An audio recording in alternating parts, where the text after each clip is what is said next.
তার থাকবে না। গীবত অনেক ঘোরতর একটি অন্যায় অপরাধ এবং গুনাহ। কবিরা গুনাহের মধ্যে অন্যতম একটি গুনাহ হলো গীবত করা। কবিরা গুনাহের মধ্যে অন্যতম, যেমন তেমন না। গীবত এটাকে আমরা বলতে পারি সামাজিক ভেদি।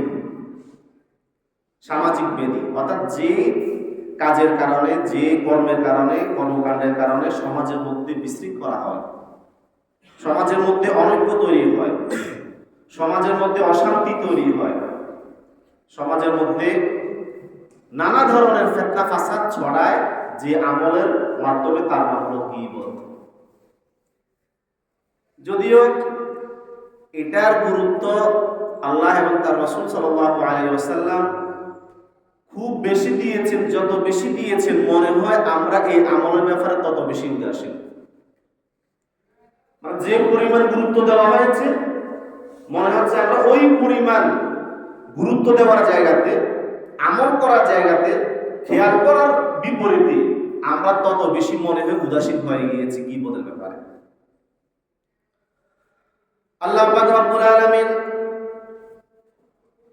সূরা হুজুরাতের 12 নম্বর আয়াতের মধ্যে এই সামাজিক বেদি, এই গুনাহের ব্যাপারে স্পষ্ট বান্দাকে আদেশ করছেন, ইয়া আইয়ুহাল্লাযীনা আমানু ইজতানিবু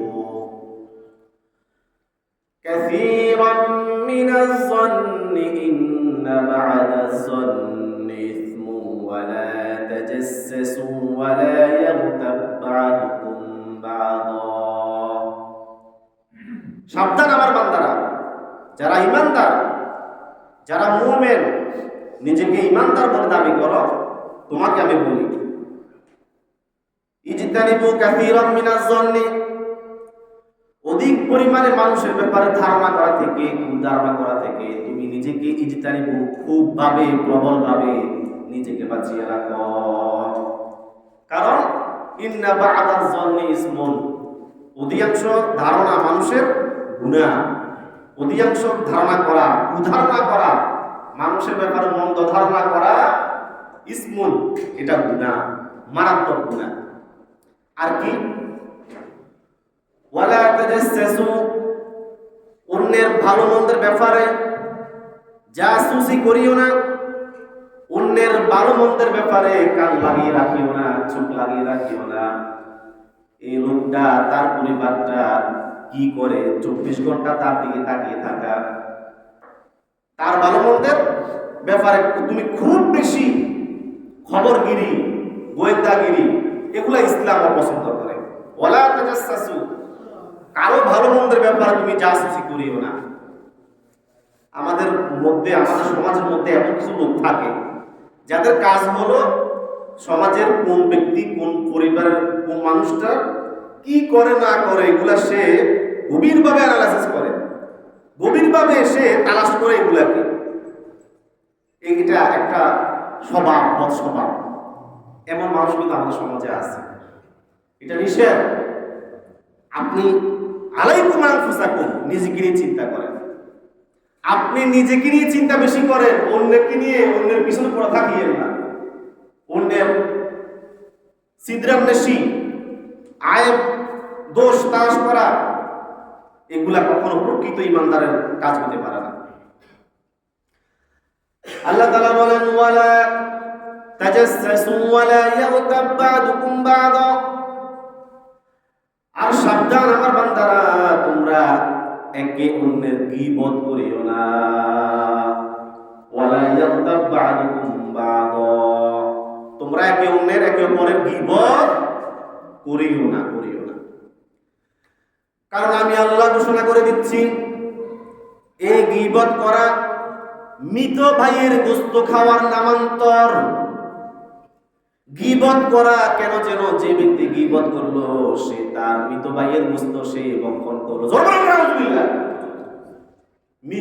মৃত ভাইয়ের গোশত খাওয়া, আল্লাহ পাক রব্বুল আলামিন মৃত ভাইয়ের গোশত খাওয়ার সাথে তুলনা করেছেন এই গীবতকে।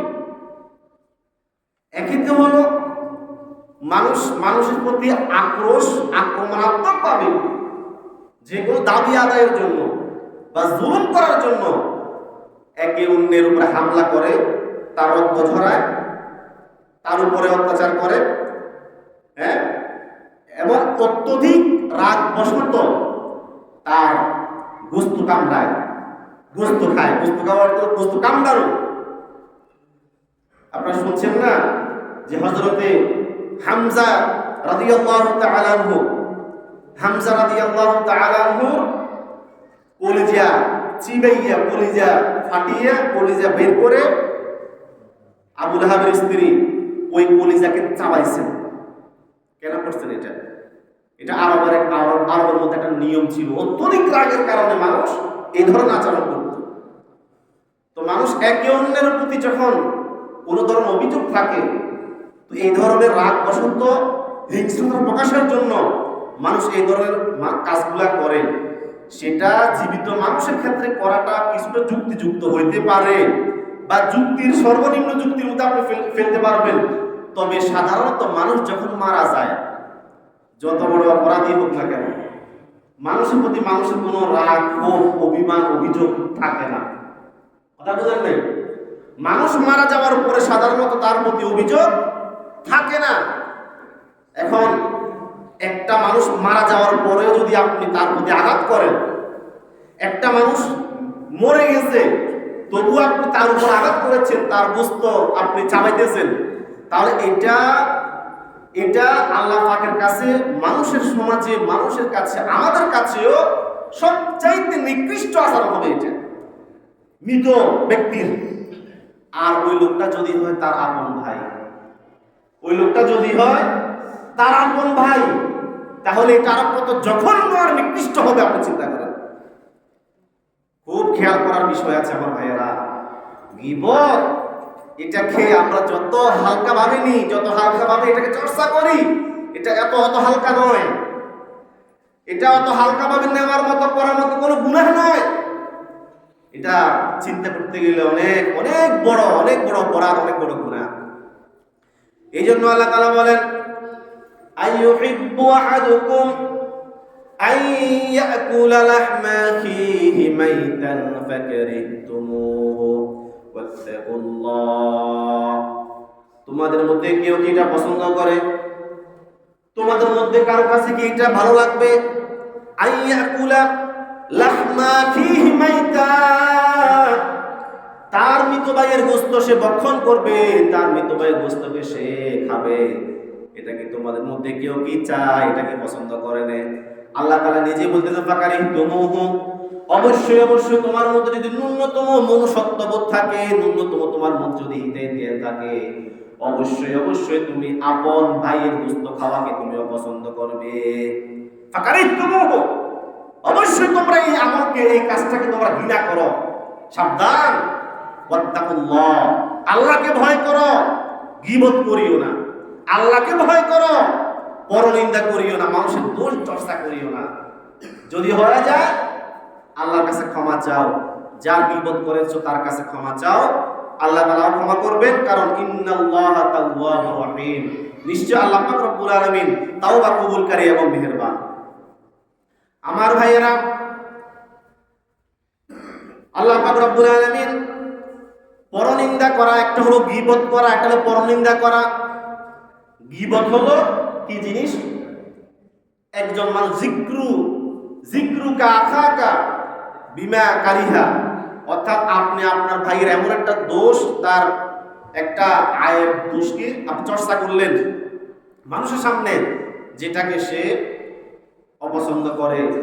এটা তার সামনে বললে সে এটা অপছন্দ করবে, আপনার উপর রাগ করবে। এটা হলো গীবত। তো গীবত তো সাধারণত মানুষ ক্ষতির নিয়তে করে না, অর্থাৎ গীবতটাকে সাধারণত মানুষের পিছনে করা হয়। গীবতটা পিছনে করা হয়। গীবতটাকে সাধারণত মানুষ কিছুটা হলেও এই গীবতের মধ্যে হইতে পারে, আপনি যার গীবত করতেছেন তার ক্ষতি নাও হইতে পারে, তার দোষ চর্চার মাধ্যমে অত বেশি ক্ষতি হবে না। কিন্তু পরনিন্দা, যেটা পরনিন্দা, পার্থক্য আছে। পরনিন্দা মানে আপনি তার বিরুদ্ধে অন্যকে খেপানোর জন্য, তাকে অন্যদের চোখে একেবারে নির্দিষ্টভাবে তাকে হেয় করার জন্য, তার ইজ্জতকে নষ্ট করার জন্য, তার কোনো দোষকে, তার কোনো আয়েব ত্রুটি আপনি মানুষকে বলে বেড়ানো, এটা হলো পরনিন্দা। নির্দিষ্টভাবে তার ইজ্জতের উপর আঘাত করা, এটা হলো পরনিন্দা। আল্লাহ পাক রব্বুল আলামিন সূরা কলমের 11 নম্বর আয়াতের মধ্যে আল্লাহ তাআলা বলেন, হাম্মাজিন মাশশাইন বিনামিম, সাবধান, তোমরা সেই সকল লোকদের অনুসরণ করিও না যারা নাকি হাম্মাজিন মাশশাইন বিনামিম, যারা নাকি সওয়ালকুরি করে, পরনিন্দা করে, মানুষের দোষ চর্চা নিয়ে যারা নাকি সবসময় পড়ে থাকে, এমন লোকদের অনুসরণ তোমরা করিও না।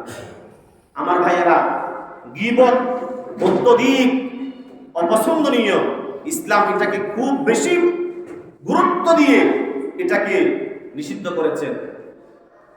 আবু দাউদ শরীফের 4874 নম্বর হাদিস, قال رسول الله صلى الله عليه وسلم أتدرون ما الغيبة, ও আমার সাহাবীরা, তোমরা কি জানো গীবত কি জিনিস?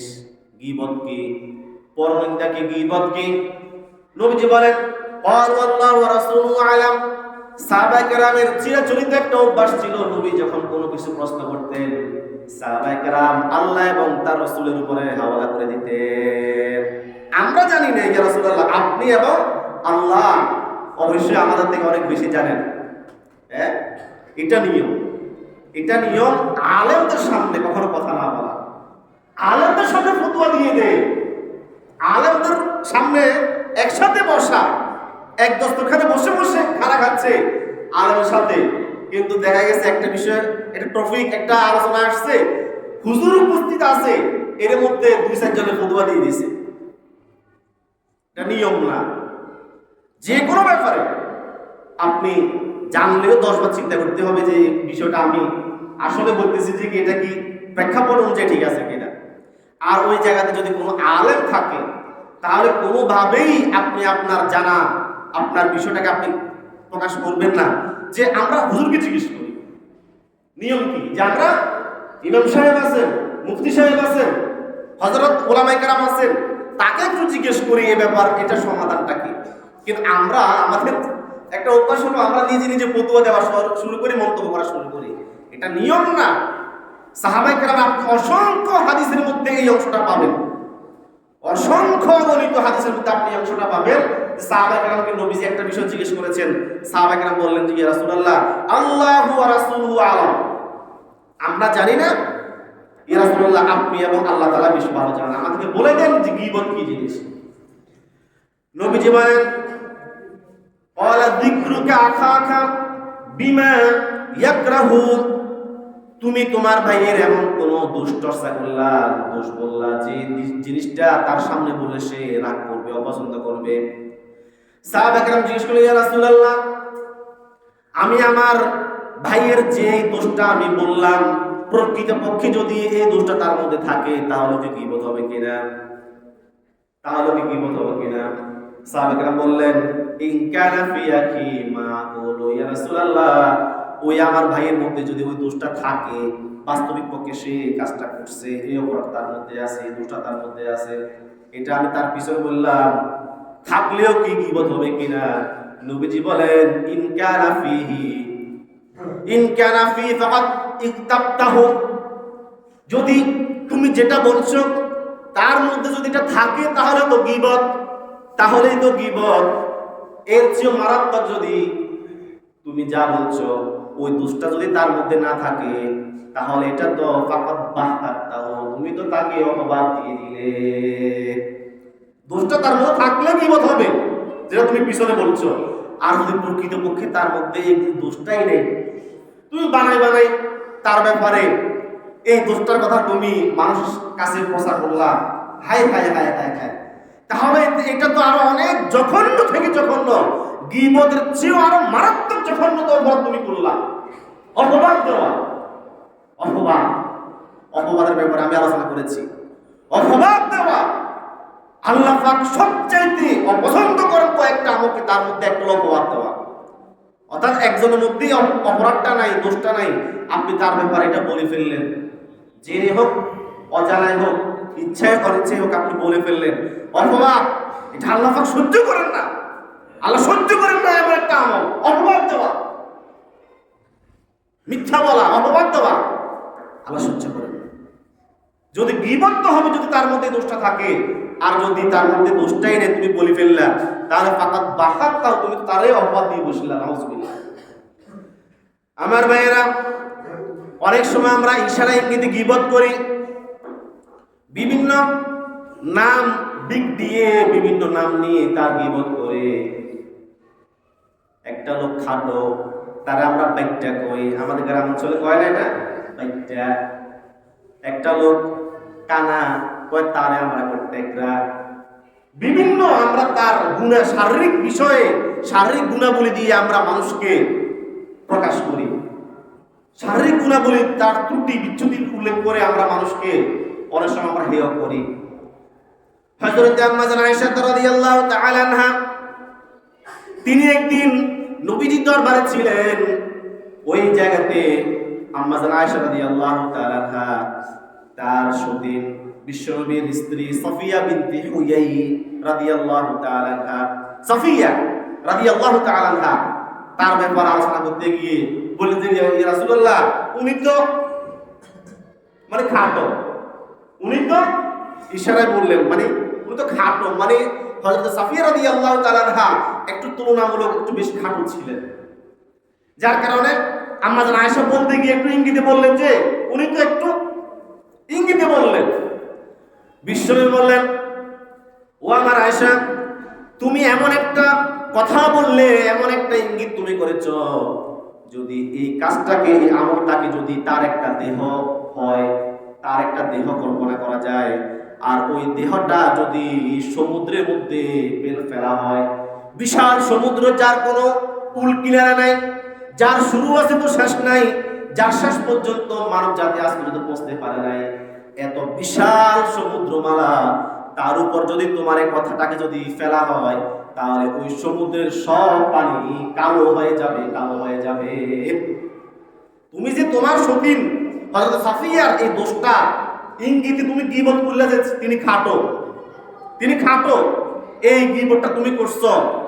হে আমার আয়েশা, তোমার এই কথাটা যদিও তুমি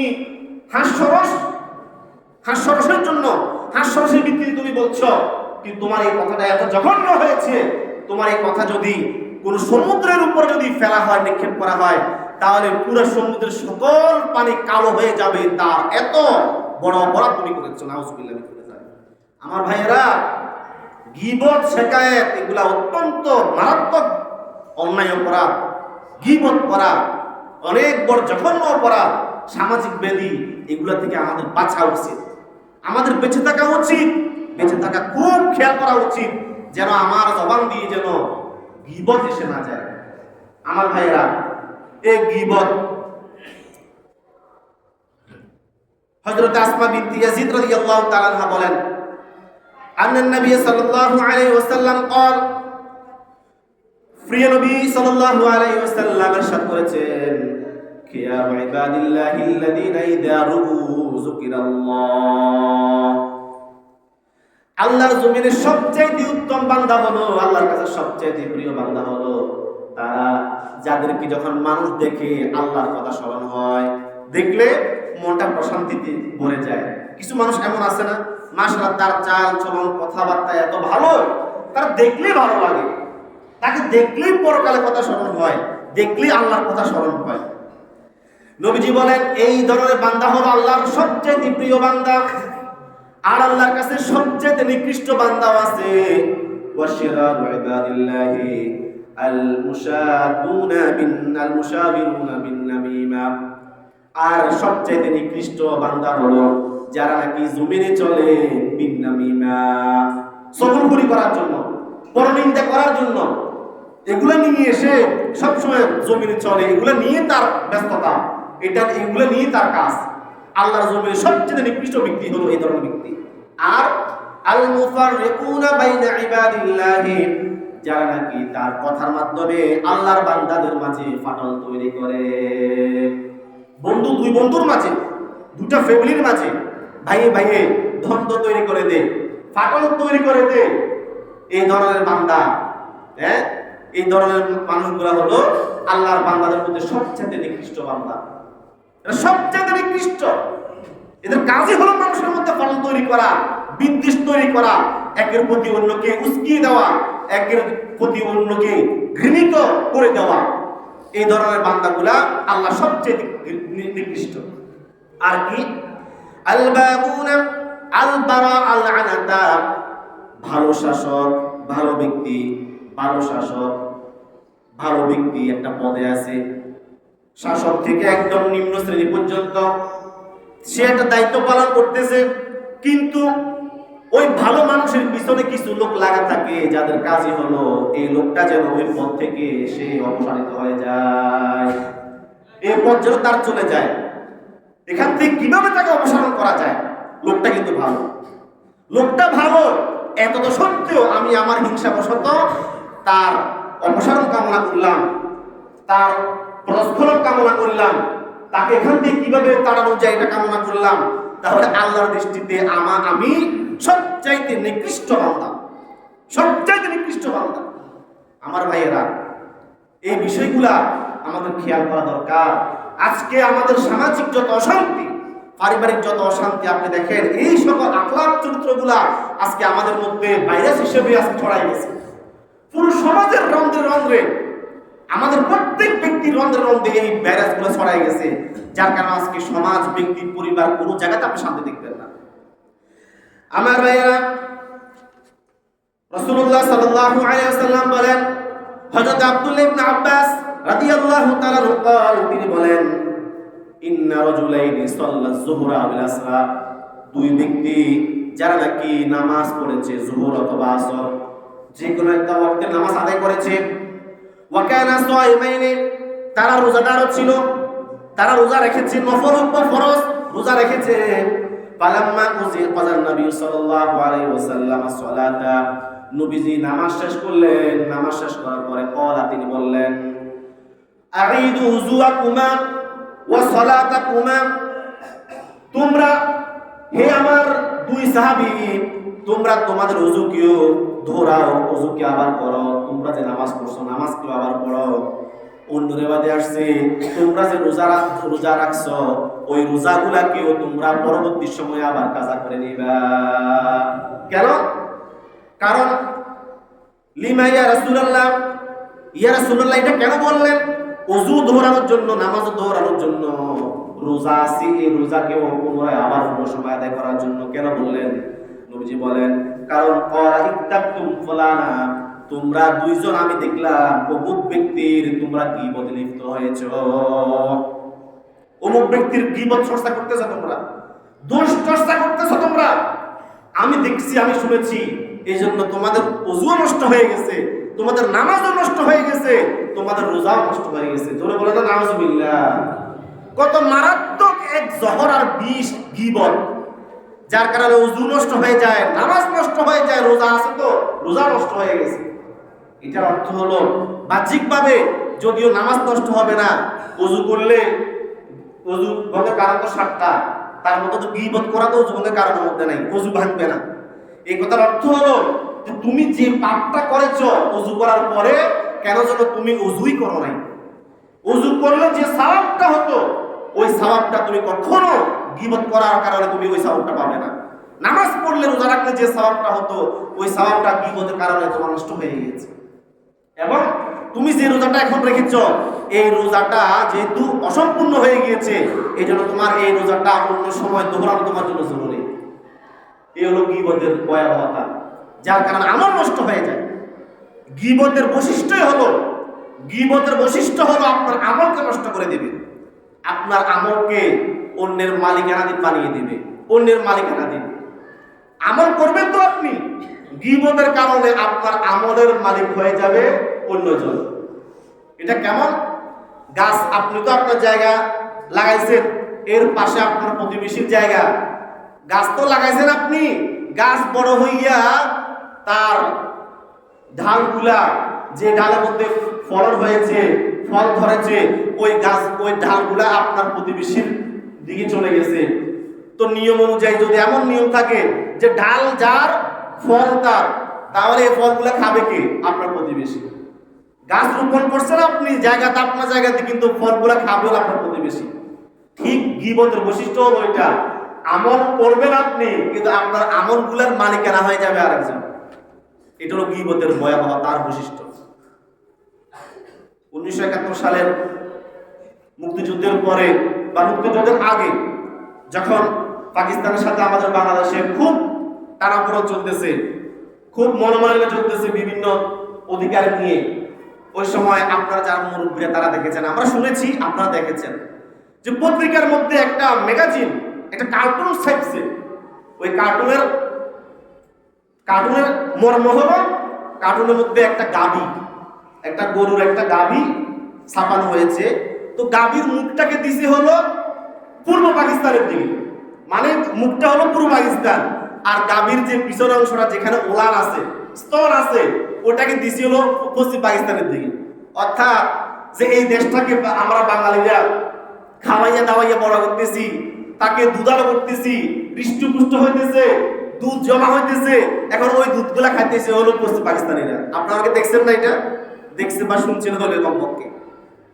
তো গীবতের বৈশিষ্ট্য হলো এটা, আমলটা আপনার করতেছেন আপনি, শেষ সাথে তাহাজ্জুদ আপনি পড়তেছেন, শেষ সাথে ঘুম মেরে এই ঠান্ডা পানি দিয়ে উযু আপনি করছেন, কনকনে শীতের মধ্যে মসজিদে পায়ে আপনি আসলেন, ফজরের নামাজটা পড়লেন, তেলাওয়াত করলেন, জিকির আজকার করলেন, দরুদ পড়লেন, কত আমল করলেন, দান সদকা করলেন, কোরআন তেলাওয়াত করলেন, হজ করলেন, যাকাত দিলেন, আপনার আমল নামার মধ্যে আমলের কমতি নেই। কিন্তু দুঃখজনক ভাবে তো সকালে দোকানে চা দোকানে বসে চা খেতে খেতে মারা দিলেন দুই চার লাইন গীবত, মসজিদে আসার পরে পুকুরে ঘাটে বসে 2-4 লাইন মারি দিলেন গীবত। হায় হায় হায় হায় হায়, তাহলে আপনার এই আমল আর আপনার রইল না। কষ্ট করলেন আপনি, কিন্তু এই আমলগুলো যোগ হয়ে যাবে যার গীবত করেছেন তার। জোরে বলেন না নাউজুবিল্লাহ। হায় হায় হায় আমার ভাইয়েরা, গীবত করা যাবে না, গীবত ছাড়তে হবে, পরনিন্দা ছাড়তে হবে আপনাকে। যে সমাজ এই একটা আমল যদি করতে পারে, আমি বুকে হাত দিয়ে দাবি করে বলতে পারবো, ওই সমাজ তত বেশি শান্তিময় সমাজ হবে যে সমাজ গীবত ছাড়তে পারবে। আর বেশি কিছুর প্রয়োজন নেই, গীবত ছাড়ে দিলে ওই সমাজের মধ্যে শান্তির আর আমার মনে হয় অভাব হবে না। গীবত, পরনিন্দা করা। আমার ভাইয়েরা, এই জন্য নবীজি বলেন, হযরত জাবের রাদিয়াল্লাহু তাআলা আনহু ইরশাদ করেন, ক্বালা রাসূলুল্লাহ সাল্লাল্লাহু আলাইহি ওয়াসাল্লাম, আল গীবাতু আশাদ্দু মিনাজ জিনা, আল গীবাতু আশাদ্দু মিনাজ জিনা, আল গীবাতু আশাদ্দু মিনাজ জিনা। এই হাদিস অসংখ্যবার শুনেছেন আমার ভাইয়েরা। গীবত জিনার চেয়েও মারাত্মক, ব্যভিচারের চেয়েও অনেক কঠিন, অনেক মারাত্মক। কি রে ভাই, জিনা ব্যভিচার কত বড় অপরাধ, জিনা ব্যভিচার কত বড় অপরাধ, কত বড় অপরাধ। এই গীবতের মতো যে আমলটা নাকি আমার আপনার কাছে অনেক মামুলি, অনেক সাধারণ, নবীজি বলেন ওই গীবত জিনার চেয়েও আরো বেশি মারাত্মক। কেন? সাহাবীরা জিজ্ঞেস করছেন, ইয়া রাসূলুল্লাহ কি বলেন এটা? জিনা ব্যভিচার এত নিকৃষ্ট, এত নিন্দনীয় একটি কাজ, এই কাজের চেয়েও গীবত মারাত্মক কেন ইয়া রাসূলুল্লাহ? বিশ্বকল ইয়া রাসূলুল্লাহ ওয়া কাইফাল গীবাতু আশাদ্দু মিনাজ জিনা, এই গীবত কিভাবে জিনার চেয়েও বেশি মারাত্মক হতে পারে ইয়া রাসূলুল্লাহ? ক্বালা ইন্নার রাজুলা লা ইয়াজনি ফায়াতুবুল্লাহু আলাইহি। তার দুইটা কারণ হতে পারে। একটা হলো সাধারণত যারা নাকি ব্যভিচার করে, জানা করে, তাদের মধ্যে অনুশোচনা কাজ করে, তাদের মধ্যে পাপের একটা অনুশোচনা কাজ করে যে আমি আর এই পাপটা করলাম, এটা আমার করা উচিত হয় নাই, অনুশোচনা তার মধ্যে কাজ করে, এবং আল্লাহর কাছে সে মাপ চায়, ফায়াতুবুল্লাহু আলাইহি, আল্লাহ তার মাফ করে দেন। কিন্তু বিপরীত দিকে ওয়াইন্না সাহিবাল গীবাতি লা ইউগফারু লাহু হাত্তা ইয়াগফিরাহা লাহু সাহিবুহু। কিন্তু যারা নাকি গীবত করে তার মধ্যে কিন্তু গীবতের অনুশোচনা, গীবতের অনুভূতি থাকে না। গীবত যে করতেছে এটার অনুভূতি, অনুশোচনা তার মধ্যে থাকে না। এবং এটাতে একটা অপরাধ। দেখবেন অধিকাংশ গীবতকারী গীবতকে গীবত হিসেবে স্বীকারই করে না, ঠিক না ভাই? মানে সে ওদের নিন্দা করতেছে, পরনিন্দা করতেছে, গীবত করতেছে, একটা অপরাধ করতেছে। আপনি যদি তারা স্মরণ করাই দেন তো বুঝেন কথাই নাই হাতের সামনে বুঝতে পারবেন। কি কয় কথাইটা আমি হের সামনে বুঝতে পারবো, তো আপনি হের সামনে বুঝতে পারবেন, এটা অর্থ কি? আপনি মানে আপনারা হে ডরাইলে হে সামনে বুঝতে পারবেন, আপনি বড় মানুষ, এই জন্য গীবত হবে না। অর্থাৎ এই কথা দ্বারাই এটা প্রমাণিত হয়েছে যে গীবতকে আদৌ আমরা গীবত মনে করি না, গীবত যে একটা অপরাধ, এটা গুনাহ, এটার অনুভূতি আমাদের মধ্যে থাকে না, যার কারণে আল্লাহর কাছে মাফও চায় না, আল্লাহ মাফও করে না। একটা কারণ। দ্বিতীয় কারণ হলো রাসূলুল্লাহ বলেন ওয়া ইন্না সাহিবাল গীবতি লা ইগফারু লাহু হাত্তা ইয়াগফিরাহা লাহু সাহিবু। আপনি যার গীবত করছেন, এই গীবতের গুনাহ থেকে আপনাকে যদি মাফ পাইতে হয়, যার গীবত করা হয়েছে তার কাছ থেকে মাফ নিতে হবে। তাহলে বিষয়টা আরো জটিল হয়ে গেল না? আরো জটিল হয়ে গেল না? একটু আমি গুনাহ করলাম, সাথে উঠে কান্নাকাটি করে আল্লাহর কাছে ক্ষমা চাইলাম, আল্লাহ মাফ করে দিবেন, আল্লাহর সাথে আমার সাথে সম্পর্ক, এটা হকুল্লাহ। আর একটু হকুল ইবাদ, বান্দার হক। বান্দার হক নষ্ট করলে আল্লাহ তাআলা নিজেও মাফ করেন না, যে পর্যন্ত ওই বান্দা তার হকটাকে দাবি না ছাড়ে। তাহলে বুঝালো গীবত এটা হলো বান্দার হক। গীবত এটা বান্দার হক। আপনি যে পর্যন্ত যার গীবত করা হয়েছে করেছেন তার কাছ থেকে ক্ষমা না চাইবেন, ততদিন পর্যন্ত আপনার এই গীবতের ক্ষমা হবে না, আল্লাহ মাফ করবেন। এখন কথা হলো যে হুজুর আমি তো যার গীবত করছি, এখন তার আমি কেমনে কমু যে ভাই আমি তোমার এই দোষটা আমি পিছনে করেছি? এটা বললে তো তার সাথে আমার মনোমালিন্য তৈরি হবে। হ্যাঁ, এখন নিয়ম হলো আপনি তাকে যাইয়া অন্তপক্ষে এটা বলবেন যে বাইরে তোমার সাথে জীবনে তোমার সামনে পিছিয়ে যত অন্যায় অপরাধ করছি আমার একটু মন থেকে মাফ করে দিও। তাহলে আপনার সব এখানে সব কিছু চলে আসবে, স্পষ্ট ভাবে বলা দরকার নাই। অথবা বলবেন যে ভাই আমি তোমারটা গীবত করে ফেলছি, পিছনে তোমার একটা দোষ ভয় করে ফেলছি, আমার আল্লাহর কাছে মাফ করে দাও। আমার বিশ্বাস এভাবে বললে আল্লাহ কোনো বান্দা মাফ না করে পারবে না। অথবা ওই লোক যদি এমন হয় যে আপনার আশপাশে নাই, আপনি গীবত করছেন এমন ব্যক্তির যে লোকটা হয়তো মারা গেছে, হতে পারে যে লোকটা মারা গেছে তার কাছে গিয়ে ক্ষমা চাওয়ার কোনো সুযোগ নেই, অথবা যে লোকটা আপনার থেকে অনেক দূরে আছে, তাহলে আল্লাহ রাসূল বলেন আইয়াস্তাগফিরা লাহু, তাহলে তুমি কমপক্ষে তার জন্য আল্লাহর কাছে ক্ষমা চাও। তুমি তার ওই অধিকার থেকে যদি মাপ পাইতে হয়, তাহলে তুমি তার জন্য আল্লাহর কাছে ইস্তিগফার করো, মাপ চাও। এটা তার জন্য তোমার জন্য তোমার গীবতের কাফারা হবে। হ্যাঁ, আয় আল্লাহ আমার ওই বেটার আমি একটা গীবত করে ফেলছি, সে তো মারা গেছে, আয় আল্লাহ তার কাছে আমার ক্ষমা চাওয়ার সুযোগ নেই, আপনি আমার ওই ভাইকে আপনি মাফ করে দেন আয় আল্লাহ। অথবা আমি তাই সেখানে জীবিত আছে, আয় আল্লাহ তার জীবনের সকল গুণাকে আপনি মাফ করে দেন। যার গীবত করা হয়েছে তার জন্য আল্লাহর কাছে যদি এভাবে ইস্তিগফার করা যায়, তো নবীজি বলেন এটা কাফারা হবে, এটা কাফারা হবে। এভাবে গুনাহের কাফারা, গীবতের কাফারা যদি আমি আপনি না করি, তাহলে কিয়ামতের ময়দানে আমার আপনার আমলের মধ্যে আর একটা আমলও কিন্তু আপনি তালাশ করে পাবেন না, একটা আমলও তালাশ করে পাবেন না, সব ট্রান্সফার হয়ে গেছে যার গীবত করছেন তার আমল আমার দিকে। আল্লাহ আমাদের সকলকে হেফাজত করুন, গীবত থেকে হেফাজত করুন। আমার ভাইয়েরা আরো শুনবেন, আরো গীবতের ব্যাপারে আরো বুঝবেন, আরো স্টাডি করবেন, আরো পড়বেন যে গীবত কত বড় অপরাধ, এটা থেকে আমাদের বেঁচে থাকা কতটুকু জরুরি, এই ব্যাপারে আমাদের আরো জানাশোনা, আরো বুঝার ব্যাপার আছে, আরো দরকার আছে। আল্লাহ তাআলা আমাদের সকলকে বুঝার আমল করার তৌফিক দান করুন, সকলে বলে আমিন। ওয়া আখিরু দাওয়ানা আলহামদুলিল্লাহি রাব্বিল আলামিন। আসসালামু আলাইকুম ওয়া রাহমাতুল্লাহ।